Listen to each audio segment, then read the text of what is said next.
I didn't argue. I just replied, "Understood."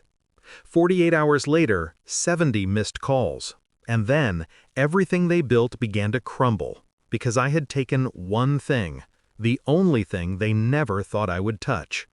Emotional hook, inciting incident. The voicemail played while I was standing outside their office building, watching their empire glow behind tinted glass. Their voices were steady, detached, as if cutting me off was just another quarterly decision. I felt nothing at first. No sting, no panic. Just a quiet, clean click inside my chest, like a switch I didn't know I still had. They thought they were removing a liability. They were really waking up a strategist. People assume betrayal comes from enemies. Mine came from the two people who used to grip my hands and tell me, "You'll run this place someday." I was 16 when my father first took me through the warehouse floors, his hand firm on my shoulder. My mother walked beside us, speaking to the staff like royalty greeting servants. They told me I was the legacy, their blood, their future, and I believed them more than I believed in myself. I worked longer hours than anyone, studied everything, fought their battles, protected their secrets. I became the shield they used to keep the world out. And the irony is, the shield is always the first thing discarded when the war is over.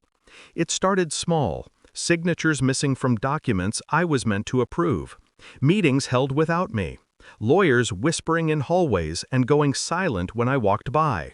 Then came the final blow, the contract that removed me as heir, signed by both of them. My father didn't even look up as I read it. My mother just said, "It's for the best." For the best. Funny how betrayal always comes wrapped in gentle words. I didn't shout, didn't accuse, didn't ask why. Instead, I nodded once. And that was the moment they should have worried. Emotion is loud. Strategy is silent. So I went silent.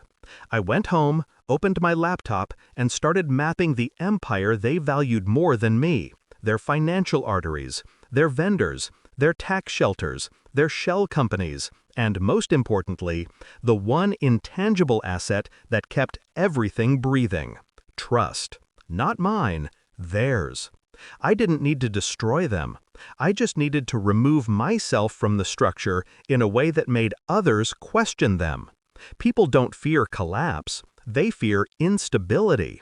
I started with the partners, soft emails, polite questions, a subtle hint that internal leadership was shifting in unpredictable ways. That's all it took.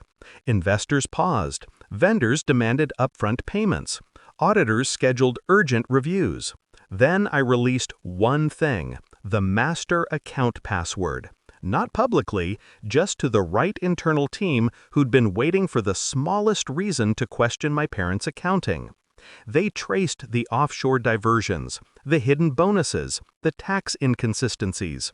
Nothing illegal, just ugly. And when ugliness surfaces in a clean corporate world, panic spreads faster than truth. The board called an emergency meeting. My parents weren't prepared. For the first time in 20 years, they didn't control the room. I watched from the hallway as voices rose, accusations flew, and the empire they'd built on image began to fracture. All because I released one thing: information. The weapon they underestimated because they believed I was too loyal to ever use it.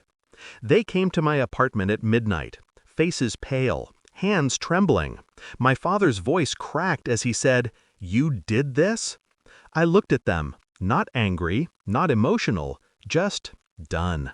"You removed me," I said quietly, "so I removed the illusion that protected you." My mother whispered, "We trusted you." And I almost laughed. Almost. "You trusted me to stay silent," I said. "Not anymore." They begged, not for love, not for family, but for control, for stability. Two things I'd returned to them shattered. Walking them to the door, I felt something loosen inside me. Not guilt, not victory, freedom. They built an empire on fear and manipulation. I dismantled it. with a single truth. As they stepped into the hallway, defeated, my father asked, "What do you want?" I closed the door slowly, meeting his eyes for the last time. "Nothing," I said. "That's the part you never understood." And for the first time in my life, the silence after felt like peace, not punishment. Because sometimes the most powerful revenge is walking away and letting them drown in the ruins they made.